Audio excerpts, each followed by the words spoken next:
नमस्कार। आज हम बात करेंगे जंतु विज्ञान की कुछ शाखाएं, ब्रांचेज ऑफ जूलॉजी। पहला प्रश्न है, मानव त्वचा का अध्ययन करने वाली विज्ञान की शाखा कहलाती है? Option A physiology, B anatomy, C biochemistry, D dermatology. तो इसका सही आंसर है ऑप्शन डी डर्मेटोलॉजी। अस्थियों का अध्ययन विज्ञान की किस शाखा के अंतर्गत किया जाता है? Option A orology, B osteology, C ceramology, D geology. तो इसका सही आंसर हो जाएगा बी ऑस्टियोलॉजी। तीसरा प्रश्न है, जीवों के संक्रमण के विरुद्ध प्रतिरोध का अध्ययन किया जाता है? Option A haemology, B immunology, C microbiology, D pathology. इसका सही आंसर हो जाएगा इम्यूनोलॉजी। चौथा प्रश्न है, पैलेंटोलॉजी के अंतर्गत किसका अध्ययन किया जाता है? ऑप्शन ए मस्तिष्क का, ऑप्शन बी पादप, सी प्राइमेट्स, डी जीवाश्म। तो पैलेंटोलॉजी जीवाश्म का अध्ययन, ऑप्शन डी सही आंसर हो जाएगा। 5वां नंबर प्रश्न है, कीड़ों के अध्ययन को कहते हैं? Option A anthropology, B entomology, C ontology, D ichthyology. इसका सही आंसर ऑप्शन बी एंटोमोलॉजी। प्रश्न नंबर 6वां, तितलियों का अध्ययन कहलाता है?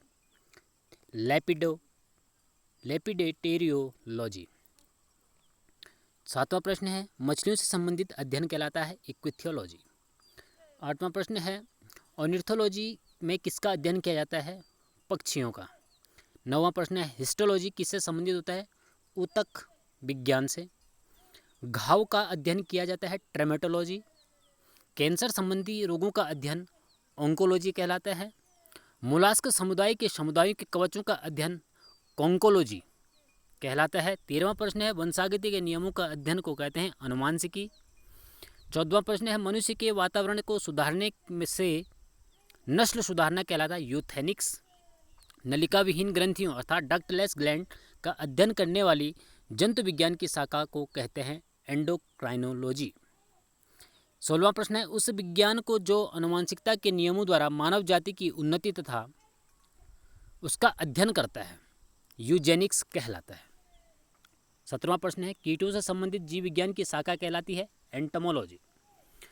18वां प्रश्न है, मछलियों तथा उनसे संबंधित उद्योग का अध्ययन कहलाता है? इक्विथियोलॉजी। जंतु विज्ञान की वह शाखा जिसके अंतर्गत जंतु की बाह्य आकृति एवं बाह्य संरचना का अध्ययन किया जाता है, तो उसे हम मॉर्फोलॉजी कहते हैं।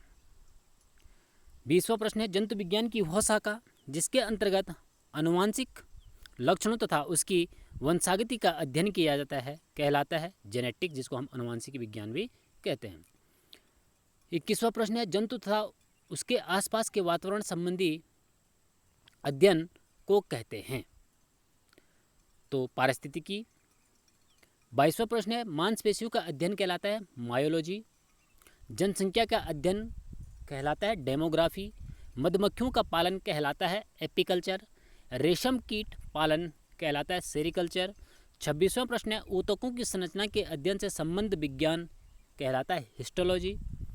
विज्ञान की वह शाखा न्यूरोलॉजी से कौन सा अंग का अध्ययन किया जाता है? स्नायु तंत्र। 28वां प्रश्न है, जेरोंटोलॉजी निम्नलिखित में से किसका अध्ययन संबंधित विज्ञान है?